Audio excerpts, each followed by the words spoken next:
Hello students, आज हम class 9th की मैथ्स की वर्कशीट नंबर 29 सॉल्व करेंगे, जिसका टॉपिक है त्रिभुजों की सर्वांग समता। इससे पहले वाली वर्कशीट में हमने पढ़ा था कि हम सर्वांग सम की पहचान कैसे करते हैं, कौन से त्रिभुज सर्वांग सम होते हैं। अब उसके लिए कुछ रूल्स हैं कि अलग अलग प्रकार के त्रिभुज होते हैं, तो उसमें हम क्या क्या रूल्स अप्लाई कर सकते हैं, कौन से नियम से हम उसको सर्वांग सम सिद्ध कर सकते हैं। तो यहाँ पे 4 कसौटियाँ दी हुई हैं, 4 रूल्स दिए हुए हैं, उनको हम पढ़ेंगे। तो सबसे पहला रूल है, जैसा कि आप वर्कशीट में देखेंगे, भुजा भुजा भुजा, यानी कि भुजा को हम कहते हैं साइड, एस एस एस। ठीक है, इसको शॉर्ट में लिख सकते हैं एस एस एस, यानी भुजा भुजा भुजा। तीनों भुजाएं बराबर होनी चाहिए एक दूसरे के, यानी संगत भुजाएं आपस में क्या होनी चाहिए, बराबर होनी चाहिए। जो हमें डायग्राम दिया हुआ है वही त्रिभुज हमने इसमें बना लिए हैं। तो यहाँ पे पहला रूल है एस एस एस, यानी भुजा भुजा भुजा कसौटी। तो जैसा कि हमने यहाँ पे देखा है कि तीनों ही भुजाएं, यानी पहले त्रिभुज की एक भुजा दूसरे त्रिभुज की दूसरी भुजा के बराबर होनी चाहिए, यानी दोनों में, जैसे ये 3 सेंटीमीटर है, ये भी 3 सेंटीमीटर है, यानी ए बी बराबर किसके हो गई, पी क्यू के। तो हमें जो पहला रिलेशन मिल रहा है वो हमें मिल रहा है पहली भुजा ए बी बराबर पी क्यू के। ऐसे ही अगर हम नेक्स्ट देखें, जैसे बी सी भुजा क्यू पी के बराबर होगी, इसमें हमें शायद 5 सेंटीमीटर दिया होगा, वो आप चेक कर लेंगे, मतलब दोनों ही बराबर ही होंगी। तो दूसरा हमें रिलेशन क्या मिल रहा है कि बी सी बराबर है क्यू आर के। ऐसे ही अगर हम तीसरी भुजा की बात करें तो ए बी बी सी, अब सी ए भी 6 है और आर पी भी 6 है, यानी कि हमें दूसरी यानी तीसरी भुजा भी मिल गई, सी ए बराबर हो गया हमारा आर पी के। ठीक है, तो यहाँ पे हमने देखा कि देखो, एक ये पहली भुजा, दूसरी भुजा, तीसरी भुजा, यानी तीनों भुजाएं कैसी हैं, बराबर हैं। तो अगर हमें तीनों भुजाएं बराबर मिल रही हैं दोनों त्रिभुजों में, तो हम ये वाला कसौटी का यानी ये रूल फॉलो करेंगे। तो किसी भी त्रिभुज की अगर तीनों भुजाएं यानी संगत भुजाएं अगर बराबर हैं, तो हम उसमें बोलेंगे कि त्रिभुज A B C P Q R के सर्वांग सम है। सर्वांग सम का चिन्ह हमने पहले भी बताया था ये। तो इसमें हम लिख देंगे कि त्रिभुज ए बी सी सर्वांग सम है त्रिभुज पी क्यू आर के, और यहाँ पे लिख देंगे बाई एस एस एस। ठीक है, नेक्स्ट है हमारा जो दूसरी कसौटी यानी दूसरा रूल है भुजा कोण भुजा। इसको शॉर्ट में लिखेंगे, देखो भुजा को कहते हैं एस, कोण मतलब एंगल ए, और इसको यानी कि हम शॉर्ट में कह सकते हैं एस ए एस। यानी यहाँ पे अगर आप चेक करो, हमें 2 साइड चाहिए और एक एंगल। नाम से ही पता चल रहा है कि हमें क्या चाहिए, एस ए एस, यानी 2 साइड के बीच का एंगल होना चाहिए। ठीक है, नाम से ही पता चल रहा है। अब इसको हम और डायग्राम से देख लेते हैं, त्रिभुज से देख लेते हैं। जैसा कि हमें यहाँ दिया हुआ है कि एस ए एस यानी भुजा कोण भुजा, साइड एंगल साइड, यानी पहले तो मुझे एक भुजा देखनी है, कोई भी एक भुजा, पहले एक भुजा बराबर दिखनी चाहिए। जैसा कि मुझे यहाँ पे दिख रहा है, देखो यहाँ पे एल एन बराबर है डी ई के, एक भुजा मिल गई।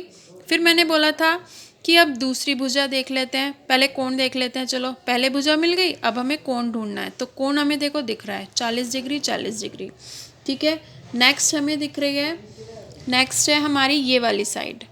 ठीक है, ये हमें वर्कशीट में दिया हुआ था, ये वर्कशीट में ये भुजा इसके बराबर दी हुई थी। ठीक है, या तो आपको 5 या 6 सेंटीमीटर ऐसे ही दिया हुआ है, तो दोनों की 6-6 सेंटीमीटर हो गई। ठीक है, तो अब हम चेक करेंगे कि कौन सी भुजा किसके बराबर है। तो देखो 3 सेंटीमीटर वाली कौन सी है, एक तो है हमारी एल एन और एक है डी ई।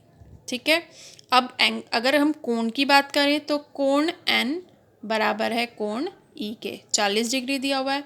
और अब कौन सी भुजा है, अब आप इसको ऐसे भी ले सकते हैं, एल एन एन एम भी ले सकते हैं, एन एम बराबर है ई एफ के। तो देखो, ये हमें मिल रही एक साइड बराबर है, ये हमें दिख रहा है कि ये कोण बराबर है, और ये हमें दिख रहा है कि दोबारा से एक साइड बराबर है। तो ये साइड हो गई, ये एंगल हो गया, ये साइड हो गई, यानी भुजा, ये भुजा मिल गई, ये कोण मिल गया, और ये भुजा मिल गई। तो बन गया ना हमारा वही वाला रूल, भुजा कोण भुजा। बस इसमें ध्यान रखना है कि दोनों भुजाओं के वो बीच का कोण बराबर मिलना चाहिए, तब हम ये रूल लगा सकते हैं। तो इसीलिए एस ए एस कसौटी यानी भुजा कोण भुजा। अब तीसरी कसौटी पे आए तो तीसरी कसौटी है कोण भुजा कोण, यानी यहाँ पे दो कोण चाहिए और उनके बीच की भुजा कैसे मिल सकती है वो इस तरीके से, जैसे ये कोई लाइन है, ठीक है, तो इस पे यहाँ भी एक कोण बनेगा और यहाँ भी एक कोण बनेगा और ये बीच की भुजा, तो कोण भुजा कोण इस तरीके से देखेंगे। जैसा कि आपको फिगर में दिया हुआ है, ये रहा हमारा।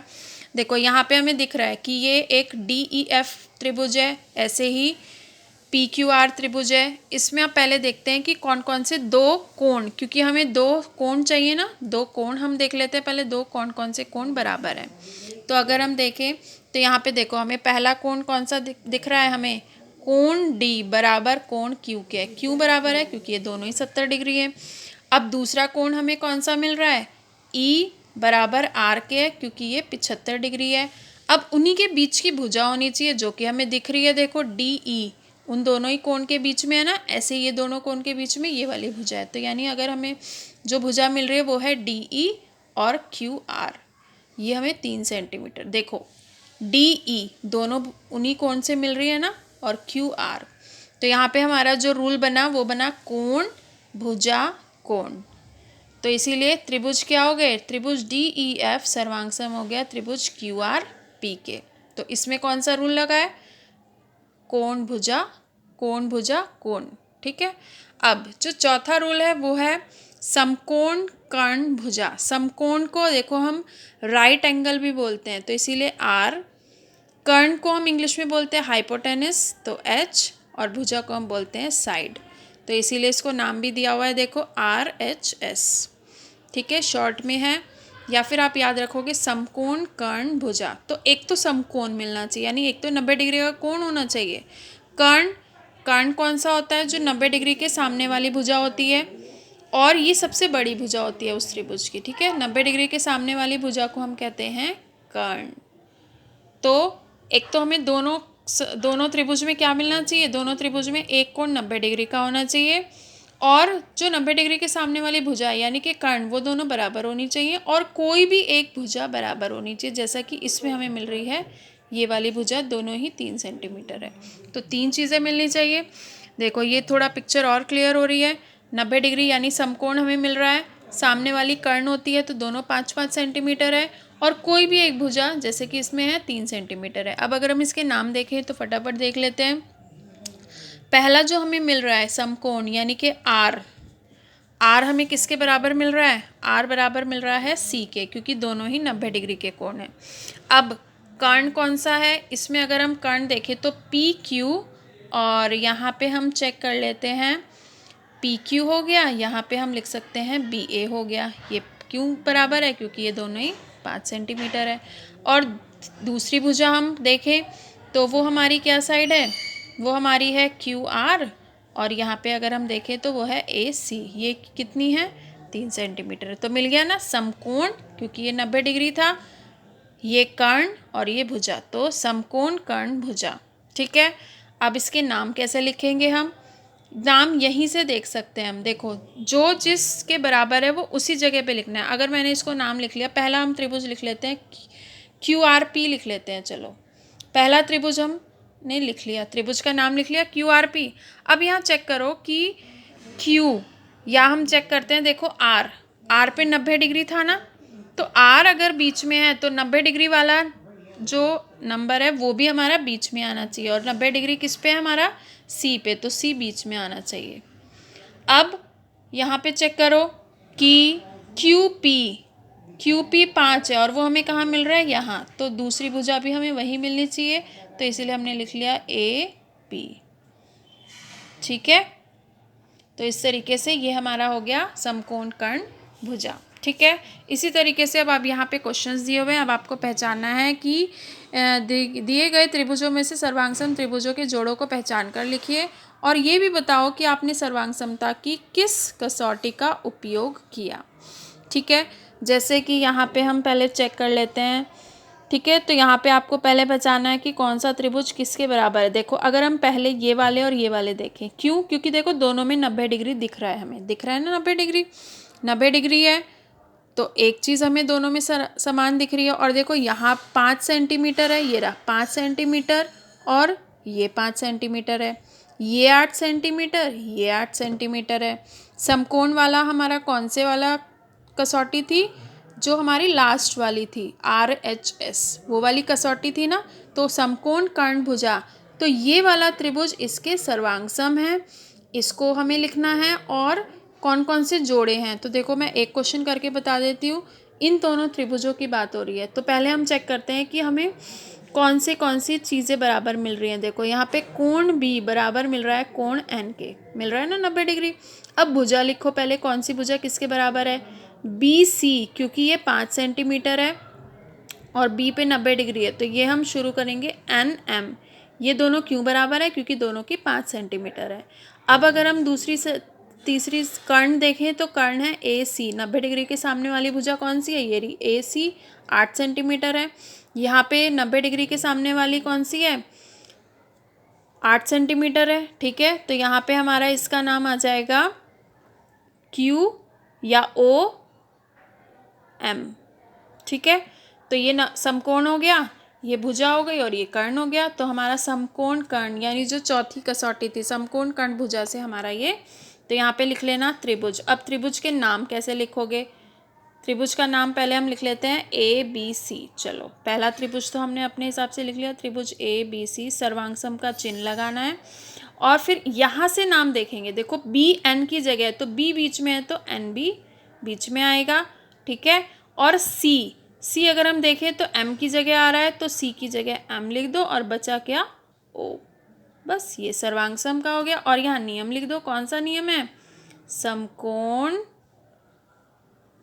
कर्ण भुजा। इस तरीके से आपको पहले देखना है कि कौन सी चीज़ किसके बराबर है, उसी से हमें पता चल जाएगा कि हमें कौन सी कसौटी लगानी है और आप उसको पहचान सकते हैं, ठीक है। बाकी के पार्ट्स आप ट्राई कीजिए, कोई ना कोई वैल्यू, जैसे मैं अगर थोड़ा सा हिंट दे दूँ कि ये वाला फिगर इसके बराबर आएगी, क्योंकि देखो इसमें एंगल हमें सेम मिल रहा है, ठीक है। ऐसे ही यहाँ पे अगर हम चेक करें 65 डिग्री और ये भी 65 डिग्री है, तो ये वाली इसके बराबर आएगी, ये इसके बराबर आएगी, ठीक है। ऐसे ही अगर हम चेक करें तो नेक्स्ट वाला देखो यहाँ पे 5-6 सेंटीमीटर, ठीक है। और हमारा, और हो सकता है कि कोई किसके, ये इसके इक्वल हो गई। अब कुछ सेम नहीं भी होंगे, जैसे आई थिंक ये वाला किसी से भी मैच नहीं कर रहा है, तो ये सर्वांग सम नहीं होगा। तो हमें 2 जोड़े मिल रहे हैं, ये एक तो मैंने पहले करा ही दिया, एक हमारा 120 वाला, ये हमारा दूसरा जोड़ा बना सकते हो आप, ये हमारा तीसरा जोड़ा बन रहा है। बस इसमें आप रूल आप पहचान लेना, ठीक है। तो आपको पता भी चल जाएगा आपको कितना समझ आया। अगर नहीं होता है फिर भी तो आप मुझसे पूछ सकते हैं।